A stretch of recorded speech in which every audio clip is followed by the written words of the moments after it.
YCP senior నేత బాలినేని శ్రీనివాసరెడ్డి జనసేనలోకి వెళ్తారంటూ వచ్చిన వార్తలపై ఆయన స్వయంగా స్పందించారు. ఒంగోలులో ఆయన పార్టీ మార్పుపై క్లారిటీ ఇచ్చారు. తాను జనసేనలోకి వెళ్తున్నానంటూ తప్పుడు ప్రచారం జరుగుతుందని బాలినేని స్పష్టం చేశారు. అదంతా ఒట్టి ఊహాగాడాలేనని తేల్చేశారు. అలాగే తాను ఒంగోలులో లేనంటూ ప్రచారం జరుగుతుందన్న బాలినేని తాను ఎక్కడికి వెళ్లలేదని ఒంగోలులోనే ఉన్నట్లు వెల్లడించారు. ఆయనకి అవినీతిలు ఇవి ఉన్నాయి. మా పార్టీ అంతా అవినీతి పరుడు పార్టీ కాదు, మరి ఎట్ట చేస్తాడు అని చెప్పి ఒక ఆయనతో మాట్లాడిస్తాడు. ఉంచుకోనే, నువ్వు ఒక్కడే ఉండి పార్టీని నడుపుకో. నా ఎవడొద్దన్నాడు, మేము వెంబడబడుతున్నాం ఆ పార్టీలో చేరటానికి. ఒకటైతే చెప్తా ఉన్నా, మీరు ఇంతదాకా వచ్చింది కాబట్టి చెప్తా ఉన్నాం, నేను అధికారులు ఉన్నప్పుడు భూ కబ్జాలు చేశారు, అవి చేశారని మాట్లాడారు. ప్రజల్ని మరి నమ్మారో ఏమైతే నాకు తెలీదు. మా అబ్బాయి మీద నా మీద వాళ్ళు ఇష్టం వచ్చేది మాట్లాడటం. నేను అడుగుతున్నా, ఫస్ట్ స్టార్టింగ్ నుంచి ఎక్కడి నుంచి స్టార్ట్ అయిందో అదే కాదు, అన్నీ కూడా చెప్తున్నాను నేను. ఫస్ట్ హవాలా మంత్రి అన్నారు. ఎక్కడ? చెన్నైలో 5 కోట్ల డబ్బులు దొరికితే ఎవరి? నల్లమల్ల బాలు. ఆ డబ్బులు అయితే ఆ డబ్బులు నాయి హవాలా పంపించినాడు అని చెప్పి వాళ్ళ ప్రచారం. మా అబ్బాయి పంపించాడని, నా పంపించాడని ప్రచారం చేసి మీడియా వాళ్ళందరూ కూడా ప్రచారం చేశారు. నేను అడుగుతా ఉన్నా, ఆ నల్లమల్ల బాలు ఇప్పుడు ఏ పార్టీలో ఉన్నాడు? మీ పార్టీలో ఉన్నాడు. తేల్చండి. అది నేను హవాలా చేశానా? నల్లమల్ల బాలు డబ్బులు తేల్చండి. సిగ్గుంటే దమ్ముంటే తేల్చరా? తేల్చు. ఇష్టం వచ్చినట్టు ప్రచారం చేశావు, ఇష్టం వచ్చినట్టు మీడియాలో మాట్లాడిచ్చావు. తేల్చండి. ప్రస్తుత టీడీపీ ప్రభుత్వం అవినీతికి పాల్పడితే ప్రజల తరపున పోరాటం చేస్తానని బాలినేని శ్రీనివాసరెడ్డి స్పష్టం చేశారు. మరోవైపు ప్రకాశం జిల్లా వైసీపీ అధ్యక్ష పదవిపైన ఆయన కామెంట్ చేశారు. జిల్లా వైసీపీ అధ్యక్షుడిగా చెవిరెడ్డి భాస్కర్ రెడ్డిని నియమిస్తారనే వార్తలపైన బాలినేని స్పందించారు. ప్రకాశం జిల్లా వైసీపీలో నాయకులకు కొదవలేదన్న బాలినేని జిల్లా అధ్యక్ష పదవిని ఇవ్వాలనుకుంటే స్థానిక నేతలకే ఇవ్వాలని డిమాండ్ చేశారు. అంటే ఇప్పుడు వాళ్ళు మాట్లాడినప్పుడు మేము కూడా ఆ రోజు చర్య తీసుకుంటే ఏమయ్యేవాళ్ళు? మాకు చేత కాకనా? అంటే ఏంటి మీ ఉద్దేశం? ఈ రకంగా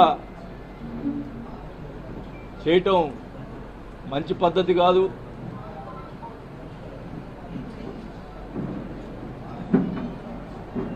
నేనైతే వాస్తవానికి ఎందుకులే మనకి ఈ రాజకీయాలు ఇంకా వద్దు అనుకునే పరిస్థితిలో మీరే నన్ను మళ్ళా తీసుకొచ్చారు రాజకీయాలకి.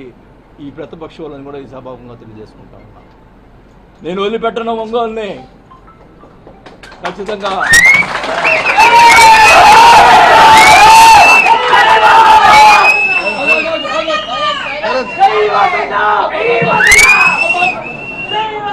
ఇటీవలి ఎన్నికల్లో ఎవరు ఊహించని ఫలితాలు వచ్చాయని మాజీ మంత్రి బాలినేని శ్రీనివాసరెడ్డి అన్నారు.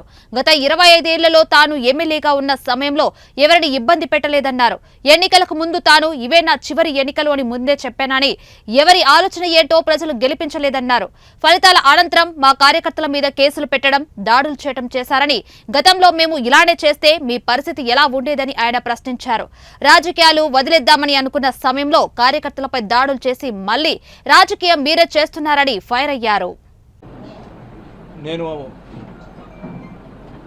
చెప్పడం జరిగింది ముందుగా, ఎలక్షన్స్ ముందల నేను చివరిసారిగా నిలబెడుతున్నాను, నన్ను గెలిపించి నన్ను రుణం తీర్చుకోండి అని చెప్పి నేను అందరిని అడగడం జరిగింది. మరి ప్రజలు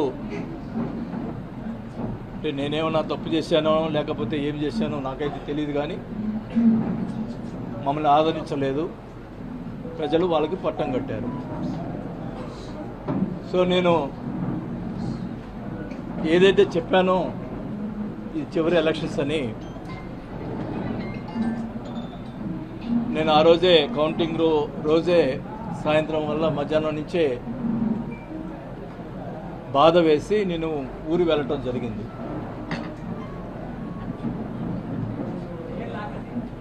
గతంలో మేము ఎప్పుడు ఎన్నిసార్లు 5 సార్లు ఎలక్షన్స్ గెలిచిన తర్వాత ఎప్పుడు కూడా అవతల మీద ప్రతిపక్ష వాళ్ళ మీద ఎప్పుడు కూడా ఓడిపోయిన సంబంధించిన వాళ్ళ మీద ఎప్పుడు కూడా కక్ష సాధింపు చర్యలు చేయలేదు. 2019 ముందల కమ్మ పాలనలో మమ్మల్ని అడ్డగించి అమరనాథ్ పాలన చేసినా కూడా వాళ్ళ మీద అధికారం వచ్చిన తర్వాత చిన్న కేసు కూడా పెట్టలేదు. మా క్యారెక్టర్ అట్లాంటిది. మరి ఎలక్షన్ అయిన తర్వాత కార్యకర్తల మీద అమాయకుల మీద కొట్టడం, మరి వాళ్ళ మీద బూతులు తిట్టడం, కేసులు పెట్టడం, దౌర్జన్యాలు చేయటం ఎన్నో చేశారు. మీ అందరూ తెలుసు. మురళిని కానీ వీళ్ళందరినీ ఎలా కొట్టారో, కానీ వాళ్ళ మీద కేసులు పెట్టడం కూడా సరైన కేసులు పెట్టడం కూడా లేదు. అంటే పోలీసులు వన్ సైడ్గా చేశారు. మా మీద ఆ రోజు మురళి ప్రెస్ మీట్ పెట్టా అని చెప్పి కొట్టారంట.